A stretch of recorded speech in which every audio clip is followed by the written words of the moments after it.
friends, overnight blizzard in Innsbruck, Austria, Europe. Overnight there were 10 inches of snow, over 30 centimeters.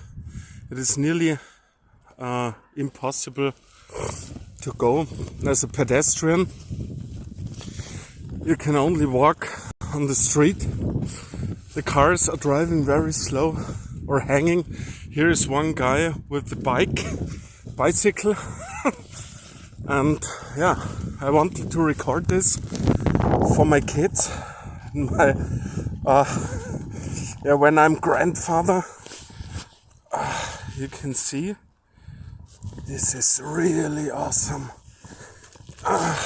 You have two big steps, and the only way to get further is on the street. So folks, have a great day. It is